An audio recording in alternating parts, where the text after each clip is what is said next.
ಅವರೇ, ಪತ್ರಕರ್ತರು ಬಯಾಸ್ಡ್ ಆಗಿ ಪ್ರಶ್ನೆ ಕೇಳಬಾರ್ದು ಅಂತಿದೆ. ನಾನು ಸಾಧ್ಯವಾದಷ್ಟು ಅನ್ಬಯಾಸ್ಡ್ ಆಗಿ ಪ್ರಶ್ನೆ ಕೇಳೋ ಪ್ರಯತ್ನ ಮಾಡ್ತೀನಿ. ಆದರೆ ಜರ್ನಲಿಸ್ಟ್ ಆಗೋಕ್ಕೆ ಮುಂಚೆ ನಾನು ಈ ರಾಜ್ಯದ ಒಬ್ಬ ಪ್ರಜೆ, ಈ ದೇಶದ ಒಬ್ಬ ಪ್ರಜೆ, ಹಿಂದೂ, ಬಹುಸಂಖ್ಯಾತರಾದ ಹಿಂದೂ, ಆ ಸಮುದಾಯಕ್ಕೆ ಸೇರಿದವು.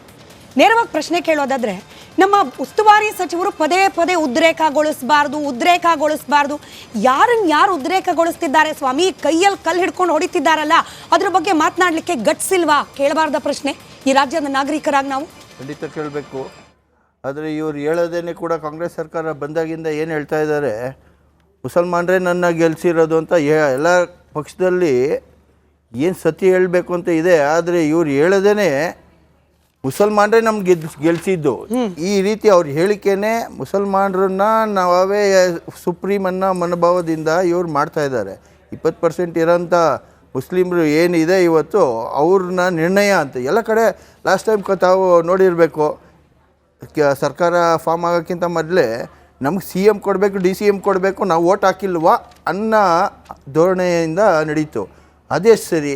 ಆದ ಕಾರಣ ಇವರೇ ರಾಜಕಾರಣಿಗಳೇ ಮುಸಲ್ಮಾನರನ್ನ ಹಾಳು ಮಾಡ್ತಾ ಇರೋದು. ಯಾರೋ ಒಬ್ಬ ರಾಜಕಾರಣಿ ಒಬ್ಬ CM ಆಗಬೇಕು, ಇನ್ನೊಬ್ಬ DCM ಆಗಬೇಕು, ಇನ್ನೊಬ್ಬ ಮಿನಿಸ್ಟ್ರುಗಳಾಗಬೇಕು ಅನ್ನೋ ಕಾರಣಕ್ಕೆ ಇವರು ಅವ್ರನ್ನ ಓಲೈಸ್ತಾ ಇದ್ದಾರೆ. ಅದರಿಂದ ಅದು ತಪ್ಪು. ಓಲೈಕೆಗೆ ಒಂದು ಲಿಮಿಟ್ ಇರಬೇಕಲ್ವಾ? ದಿಲೀಪ್ ಅವರೇ, ನಾನು ಸಾದಿಕ್ ಪಾಷಾ ಅವ್ರಿಗೂ ಪ್ರಶ್ನೆ ಕೇಳಲಿಕ್ಕೆ 100 ಇದೆ. ಆದರೆ ಅದಕ್ಕೆ ಮುಂಚೆ ಅಂದರೆ ಆಯಿತು, ಉದ್ರೇಕಗೊಳಿಸುವಂತೆ ಮಾಡಬಾರ್ದು, ಒಪ್ಪೋಣ. ಕಾನೂನು ಸುವ್ಯವಸ್ಥೆ ಎಲ್ಲರ ಆದ್ಯ ಕರ್ತವ್ಯ, ಅದನ್ನೂ ಒಪ್ಪೋಣ. ಕಲ್ಲು ಹೊಡಿತಾ ಇರ್ತಾರೆ, ಹೊಡೆಸ್ಕೊಳ್ತಾ ಇರ್ತೀವಿ. ಗಲಾಟೆ ಆಗ್ತಾ ಇರತ್ತೆ, ನಾವು ಸಹಿಸ್ಕೊಳ್ತಾ ಇರ್ತೀವಿ. ಕಣ್ಣೋಡ್ಸೋಕೆ ಒಂದಷ್ಟು ಮಂದಿಯನ್ನು ಅರೆಸ್ಟ್ ಮಾಡ್ತಾರೆ, ನಂತರದಲ್ಲಿ ಹಿಂಬಾಗಿಲಿನಿಂದ ಬಿಡ್ತಾರೆ, ನಾವು ಗಮನಿಸ್ತಾನೆ ಇರ್ತೀವಿ. ಹಿಂಗೆ ಎಷ್ಟು ದಿನ ಅನ್ನೋ ಪ್ರಶ್ನೆ ಬಾಗಲಕೋಟೆಯಲ್ಲಿ ಕಲ್ಲು ಹೊಡ್ತಾ ತಿಂದವರು, ಬಾಗಲಕೋಟೆಯಲ್ಲಿ ಮೆರವಣಿಗೆ ಮಾಡ್ತಾ ಇದ್ದ ಅದೇ ಮತದಾರರಿಗೆ ಪ್ರಶ್ನೆ ಉದ್ಭವ ಆಗೋಲ್ವಾ? ಇವತ್ತು ಕಲ್ಲು ಹೊಡೆದಿದ್ದಾರೆ, ಅವ್ರ ಮೇಲೆ ಕೇಸ್ ಆಗಿದೆ.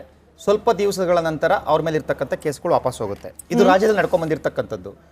ಆಳುವ ಸರ್ಕಾರ ಇವರ ರಕ್ಷಣೆ ಮಾಡೋಕೆ ಟೊಂಕ ಕಟ್ಟಿ ನಿಂತ್ಕೊಂಡಾಗ ಅವ್ರು ಇನ್ನೇನ್ ಮಾಡ್ತಾರೆ?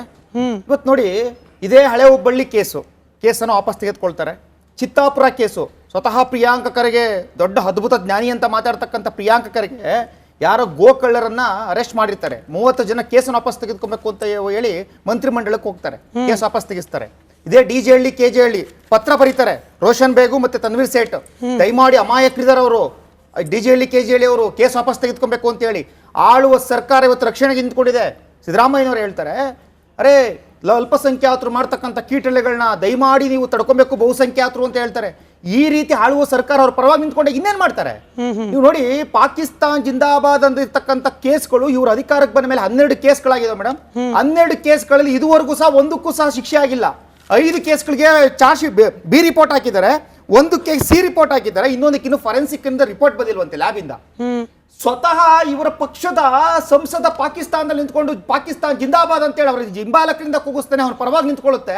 99 ಬಾರಿ ಪೊಲೀಸ್ನವರು ಅದನ್ನ ನೋಟಿಸ್ ಕೊಟ್ಟಿದ್ದಾರೆ, ತನಿಖೆಗಾರ ಹಾಜರಾಗಿಲ್ಲ. ಇವತ್ತು ಏನ್ ನಡೀತಾ ಇದೆ ಮೇಡಮ್? ನಿಜವಾಗ್ಲೂ ನಾವು ಇವತ್ತು ಇಂಥ ಸಮಾಜದಲ್ಲಿ ನಾವು ಬದುಕ್ತಾ ಇದೀವಿ ಅಂತ ಅದಕ್ಕೆ ನಾಚಿಕೆ ಆಗುತ್ತೆ.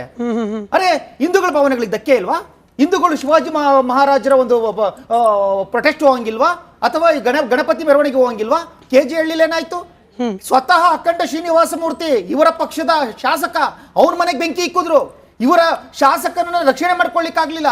ಇದೇ ನೇಹ ಹಿರೇಮಠ್ ಸರ್ವ ಜನಾಂಗದ, ದಿಲೀಪ್ ಅವರೇ ಕ್ಷಮೆ ಇರಲಿ, ಸರ್ವ ಜನಾಂಗದ ಶಾಂತಿಯ ತೋಟ, ಸರ್ವ ಜನಾಂಗವೂ ಕೂಡ ಶಾಂತಿಯನ್ನ ಕಾಪಾಡೋ ಮನಸ್ಥಿತಿಯಲ್ಲಿ ಉಳಿದಿದೆಯಾ ಅನ್ನೋದು ಪ್ರಶ್ನೆ. ಖಂಡಿತ ಇಲ್ಲ. ಸರ್ವ ಜನಾಂಗದ ಶಾಂತಿಯ ತೋಟ ಅಲ್ಲ ಇದು. ಅಲ್ಪಸಂಖ್ಯಾತರಿಗೆ ಮಾತ್ರ ಇವತ್ತು ಶಾಂತಿಯ ತೋಟ ಆಗಿದೆ ಕರ್ನಾಟಕ. ಅವ್ರ ಪರವಾಗಿ ಆಳುವ ಸರ್ಕಾರ ನಿಂತ್ಕೊಂಡ್ಬಿಟ್ಟಿದೆ, ಅವ್ರ ಪರವಾಗಿ ಎಲ್ಲವನ್ನೂ ಮಾಡ್ತಾ ಇದೆ. ಇವತ್ತು ನಟರಾಜ್ ಗೌಡರು ಜಾಯ್ನ್ ಆಗಿದ್ದಾರೆ, ಕಾಂಗ್ರೆಸ್ನ ಮುಖಂಡರು. Welcome sir. ಕ್ಷಮೆ ಇರಲಿ, ಕಾಂಗ್ರೆಸ್ನ ವಕ್ತಾರರು. ಅದರ ಜೊತೆಯಲ್ಲಿ ಹಿಂದೂ ಮುಖಂಡರು ಬಾಗಲಕೋಟೆಯಿಂದ ಸತ್ಯನಾರಾಯಣ ಹೇಮಾದ್ರಿ ಅವರು ಜಾಯ್ನ್ ಆಗಿದ್ದಾರೆ. ಸತ್ಯನಾರಾಯಣ ಸರ್ ನಮಸ್ಕಾರ. ನಮ್ಮ ನಟರಾಜ್ ಗೌಡರನ್ನು ಒಂದು ಪ್ರಶ್ನೆ ಕೇಳ್ಕೊಂಡು ನಿಮ್ಮ ಹತ್ರ ಬರ್ತೀನಿ. ಮೊದಲನೇದಾಗಿ ಅಭಿನಂದನೆಗಳು ನಟರಾಜ್ ಗೌಡ್ರೆ, ನಿಮಗೆ ಸಚಿವರ ಸ್ಥಾನಮಾನ ಲಭ್ಯವಾಗಿದೆ. ಹೀಗಾಗಿ ಮತ್ತಷ್ಟು ಜವಾಬ್ದಾರಿಯಿಂದ ತಾವು ಉತ್ತರ ಕೊಡ್ತೀರಿ ಅನ್ನೋ ಭರವಸೆಯೊಂದಿಗೆ ಪ್ರಶ್ನೆ ಕೇಳ್ತಿದ್ದೀನಿ. ಈಗಷ್ಟೇ ಜಿಲ್ಲಾ ಉಸ್ತುವಾರಿ ಸಚಿವರ ಹೇಳಿಕೆಯನ್ನ ನೀವು ಜಾಯ್ನ್ ಆಗ್ಲಿಕ್ಕೆ ಮುಂಚೆ ಪ್ಲೇ ಮಾಡಿದೆ. 10 ಸತಿ ಸರ್, 1.5 ನಿಮಿಷದ ಹೇಳಿಕೆಯಲ್ಲಿ 10 ಸತಿ ಉದ್ರೇಕಗೊಳಿಸಲಾಯ್ತು, ಉದ್ರೇಕಗೊಳಿಸಬಾರ್ದು, ಉದ್ರೇಕ ಮಾಡೋ ರೀತಿಯಲ್ಲಿ ಯಾರೇ ಮಾಡಿದ್ರು ಕೂಡ. ಯಾರಿಗೆ ಹೇಳ್ತಿದ್ದೀರಿ? ಉದ್ರೇಕಗೊಳಿಸಿದವ್ರ ಬಗ್ಗೆ ಮಾತನಾಡ್ತಾ ಇರುವ ಸಚಿವರಿಗೆ ಕೈಯಲ್ಲಿ ಕಲ್ಲಿಟ್ಕೊಂಡು, ಕೈಯಲ್ಲಿ ಚಪ್ಪಲಿ ಇಟ್ಕೊಂಡು ತೂರ್ದವರು ಕಣ್ಣಿಗೆ ಕಾಣ್ತಾ ಇಲ್ವಾ? ನಟರಾಜ್ ಗೌಡ್ರೆ, ಕೈಯಲ್ಲಿ ಕಲ್ಲು ಹಿಡಿಬಾರ್ದು ತಪ್ಪು, ಕೈಯಲ್ಲಿ ಚಪ್ಪಲಿ ಹಿಡಿಬಾರ್ದು ತಪ್ಪು ಹೇಳಲಿಕ್ಕೆ ನಿಮ್ಮ ಬಾಯಿಗಳಿಗೆ, I am sorry to use harsh words, ಈ ರೀತಿಯಾಗಿ ಹೇಳಲಿಕ್ಕೆ ಸಚಿವರ ಬಾಯಿಗೆ ಯಾರು ಪಟ್ಟಿ ಕಟ್ಟಿದ್ದಾರೆ ನಟರಾಜ್ ಗೌಡ್ರೆ? ಇಲ್ಲ, ಈಗ ನೀವು ನನ್ನ ಕೇಳ್ತಾ ಇದ್ದೀರಿ ನೋಡಿ, ಕೈಯಲ್ಲಿ ಕಲ್ಲಿಡಿಯುವಂತ ಯಾವನೇ ಮತಾಂಧ ಆಗ್ಲಿ, ಧರ್ಮಾಂಧ ಆಗ್ಲಿ, ಕಿಡಿಗೇಡಿ ಆಗ್ಲಿ, ಸಮಾಜಘಾತುಕ ಆಗ್ಲಿ, ಅವನನ್ನ ಕಾನೂನು ರೀತಿಯ ಕಠಿಣವಾದ ಶಿಕ್ಷೆ ಕೊಡಿಸ್ಲಿಕ್ಕೆ ಏನು ಪ್ರಯತ್ನ ಮಾಡ್ಬೇಕೋ ಆ ರೀತಿಯಾಗಿ ಮಾಡ್ಬೇಕು. ಅಂತವ್ರನ್ನ ಎಡೆಮುರಿ ಕಟ್ಟಬೇಕು. ಮುಂದೊಮ್ಮೆ ಈ ತರ ಮಾಡಬಾರ್ದು. ಆ ರೀತಿಯಲ್ಲಿ ಅವ್ರಿಗೆ ಏನು ಪೊಲೀಸ್ ಇಲಾಖೆಯಿಂದ ಏನ್ ಸಾಧ್ಯತೆ ಇದೆ, ಅವ್ರನ್ನ ರೌಡಿ ಶೀಟರ್ ಆಗ್ತಾರ, ಅವ್ರನ್ನ ಬೇಲ್ ಆಗ್ದಂಗೆ ಅವ್ರಿಗೆ ಒಳಗಡೆ ಕಳಿಸ್ತಾರ, ಈ ರೀತಿಯ ಪ್ರಕ್ರಿಯೆ ಆಗ್ಬೇಕು. ಯಾಕಂದ್ರೆ ಮರು ಕಳಿಸಬಾರ್ದು. ಅದನ್ನ ನೋಡಿ ಬೇರೆಯವ್ರಿಗೆ ಆಯ್ತು 3 ದಿನಕ್ಕೆ ಬೇಲ್ ಸಿಗುತ್ತೆ, 2 ದಿನಕ್ಕೆ ಬೇಲ್ ಸಿಗುತ್ತೆ ಅನ್ನೋ ತರ ಬರಬಾರ್ದು.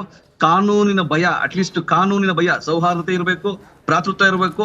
ಅವೆಲ್ಲ ಇಲ್ಲ. ನಾನು ಕಿಡಿಗೇಡಿ ಅಂತ ಹೇಳೋಂತ ಯಾವನೇ ಅವನಾಗಿರ್ಲಿ, ಯಾವ ಧರ್ಮದವನೇ ಆಗಿರ್ಲಿ, ಅವನ್ನ ಮೊದಲು ಒಳಗೆ ಹಾಕಬೇಕು. ಕಾನೂನು ರೀತಿ ಅವ್ರಿಗೆ ಶಿಕ್ಷೆ ಕೊಡಿಸ್ಬೇಕು. ಇದು ಬಹಳ ನಿಮಗಿರೋಷ್ಟು ಕಾನೂನು ಪ್ರಜ್ಞೆ ಜಿಲ್ಲಾ ಉಸ್ತುವಾರಿ ಸಚಿವರಿಗೆ ಯಾಕಿಲ್ಲ?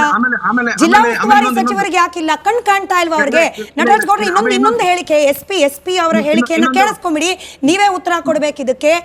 ಜಿಲ್ಲೆಯ ಪೊಲೀಸ್ ವರಿಷ್ಠಾಧಿಕಾರಿ ನೇರವಾಗಿ ಹೇಳಿದ್ದಾರೆ ಘಟನೆ ಏನಾಗಿದೆ ಅಂತ ಹೇಳಿ. ಸಚಿವರು ಹೇಳ್ತಾರೆ ನನಗೆ ಗೊತ್ತೇ ಇಲ್ಲ ಏನಾಗಿದೆ ಅನ್ನೋ ರೀತಿಯಲ್ಲಿ. ಜಿಲ್ಲಾ ಉಸ್ತುವಾರಿ ಸಚಿವರು ಎಸ್ ಪಿ ಹೇಳಿಕೆ ತಗೊಂಬನ್ನಿ, ಅದಾದ್ಮೇಲೆ ಮತ್ತೊಂದು ಸತಿ ಜಿಲ್ಲಾ ಉಸ್ತುವಾರಿ ಸಚಿವರ ಹೇಳಿಕೆನ 5 ಸೆಕೆಂಡ್ ಹಾಕಿ, ಶುರುವಿನ 10 ಸೆಕೆಂಡ್. SP byte first.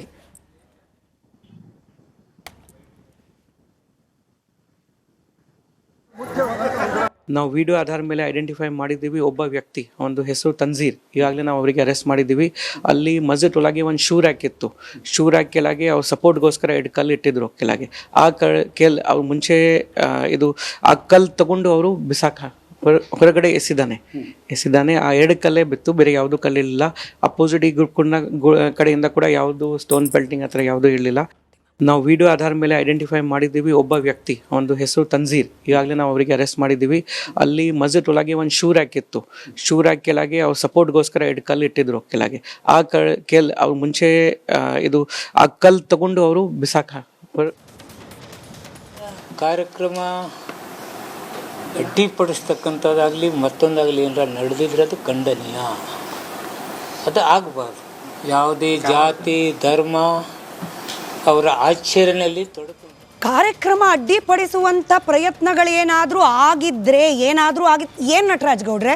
ಅಂದ್ರೆ ಮಾಹಿತಿ ಕೊರತೆನಾ, ಅಥವಾ ಗೊತ್ತಿದ್ರೂ ಕೂಡ ಅಡ್ಡಿಪಡಿಸೋದಾಗಿದೆ, ಕಲ್ಲು ಎಸೆಯಲಾಗಿದೆ, ಚಪ್ಪಲಿ ಎಸೆಯಲಾಗಿದೆ ಅಂತ ಹೇಳಕ್ ಧೈರ್ಯ ಇಲ್ವಾ ಸಚಿವರಿಗೆ? ನಟರಾಜ್ ಗೌಡ್ರೆ, ಇಲ್ಲ, ಈಗ ನೋಡಿ, ಈಗ ಸೂಪರಿಂಟ್ ಆಫ್ ಪೊಲೀಸ್ ಏನ್ ಹೇಳಿದ್ದಾರೆ, ನಾನು ಅವರ ವರ್ಡ್ಸ್ ಮೇಲೆ ಹೋಗ್ತೀನಿ. ಯಾಕಂದ್ರೆ ಅವರು ಬಹಳ ಒಳಗಾರಿಕೆ ಮಾಹಿತಿ, ಫಸ್ಟ್ ಹ್ಯಾಂಡ್ ಮಾಹಿತಿ ಅವ್ರಿಗೆ ಇರುತ್ತದೆ. ಆ ಮಾಹಿತಿಯನ್ನ ಯಾರು ಪಡ್ಕೊಂಡಾದ್ರೂ ಹೇಳ್ಬೇಕು. ಜಿಲ್ಲಾ ಸಚಿವರಾಗ್ಲಿ ಬೇರೆಯವರಾಗ್ಲಿ ಆ ಮಾಹಿತಿನ ಪಡ್ಕೊಂಡು ಕೂಲಂಕುಷವಾಗಿ ಪರಿಶೀಲನೆ ಮಾಡಿ ಹೇಳ್ಬೇಕಾಗುತ್ತೆ. ಆಮೇಲೆ ಆದ್ರೂ ಕೂಡ ಒಂದಂತೂ ನಿಜ, ಅವ್ರನ್ನ ಪೊಲೀಸ್ನವರು CCTVಯನ್ನ ಆಧರಿಸಿ ಅರೆಸ್ಟ್ ಮಾಡಿದ್ದಾರೆ. ಸುಮಾರು 8 ರಿಂದ 9 ಜನ ಅಂತ ಹೇಳಿದ ನಂಗೆ ಮಾಹಿತಿ ಬಂತು. ಇನ್ನು ಸುಮಾರು 20-22 ಜನ ಇನ್ನೂ ಅದ್ರಲ್ಲಿ ಭಾಗಿಯಾಗಿದ್ದಾರೆ. ಅವರೆಲ್ಲರನ್ನು ಕೂಡ CCTVಯನ್ನ ಉಪಯೋಗಿಸಿಕೊಂಡು ಅದನ್ನ ಅರೆಸ್ಟ್ ಮಾಡ್ತೀವಿ ಅಂತ ಮಾಹಿತಿ ಬಂದಿದೆ. ಇವತ್ತು ಕೂಡ ಬೆಳಗ್ಗೆ ಕೂಡ ಕೆಲವರು ಯಾವುದೋ ಮಟನ್ ಸ್ಟಾಲ್ಗಳನ್ನ ಗುರಿ ಇಟ್ಕೊಂಡು ಕಲ್ಲೆಲ್ಲ ತೂರಾಟ ಮಾಡದಂತೆ ಅವ್ರ ಮೇಲೆ ಕೂಡ ಕ್ರಮ ಆಗುತ್ತೆ ಅಂತ ಹೇಳಿ CCTV ತಗೊಂಡು ಮಾಡ್ತಿದೀವಿ ಅಂತ ಹೇಳಿದ್ದಾರೆ. ನೋಡಿ, ಯಾವುದೇ ಭಾಗದಲ್ಲಾಗ್ಲಿ, ಆಮೇಲೆ ಶಾಂತಿ ಸುವ್ಯವಸ್ಥೆ ಕಾಪಾಡಬೇಕು ಜಿಲ್ಲಾಧಿಕಾರಿಗಳು, ಪೊಲೀಸ್ ವರಿಷ್ಠಾಧಿಕಾರಿಗಳು ಅಲ್ಲೇ ಮೊಕ್ಕ ನೋಡಿ ಅಲ್ಲಿ ಮಾಡ್ತಾ ಇದ್ದಾರೆ. ಒಂದು ಶಾಂತಿ ಸುವ್ಯವಸ್ಥೆ ಅಗತ್ಯ ಇದೆ, ನಂಬರ್ 1. ನಂಬರ್ 2, ಅದು ಜಿಲ್ಲಾ ಉಸ್ತುವಾರಿ ಮಂತ್ರಿಗಳು ಒಂದ್ ಸೆಂಟೆನ್ಸ್ ನಾವು ತಗೋಬಹುದು. ಹೌದು, ಪ್ರಚೋದನೆ ಮಾಡಬಾರ್ದು, ಯಾರು ಮಾಡಬಾರ್ದು, ಅದನ್ನ ಹಿಂದೂ ಮುಸ್ಲಿಂ ಅಂತ ಕನ್ವರ್ಟ್ ಮಾಡಬಾರ್ದು. ನಾವು ಸುಮ್ನಿರ್ಬೇಕಾ, ನಾವು ಕ್ರಮ ತಗೋಬೇಕು. ಏನ್ ಪ್ರಚೋದನೆ ಆಯ್ತು? ಅಲ್ಲ, ಇಲ್ಲಿವರೆಗೂ ಆಗಿದ್ಯಾ? ಇನ್ನು ಮುಂದಕ್ಕೆ ಏನು? ಯಾಕಂದ್ರೆ ನೋಡಿ, ಅಲ್ಲಿ ಶಿವಾಜಿ ಇಲ್ಲ, ಸತ್ಯನಾರಾಯಣ ಅವರು ಇದ್ದಾರೆ. ಸತ್ಯನಾರಾಯಣ ಅವರು ಹೇಳಿ, ಅಲ್ಲಿನವ್ರು ಬಾಗಲಕೋಟೆಯವರು. ಸತ್ಯನಾರಾಯಣ ಸರ್, ನನ್ ಧ್ವನಿ ತಲುಪ್ತಾ ಇದ್ರೆ ಏನ್ರಿ ಪ್ರಚೋದನೆ ಮಾಡಿದ್ರಿ? ಶಿವಾಜಿ ಫೋಟೋ ಹಿಡ್ದಿದ್ ಪ್ರಚೋದನೆನಾ? ಶಿವಾಜಿ ಮಹಾರಾಜರ ಬಗ್ಗೆ ಹಾಡು ಹಾಕಿದ್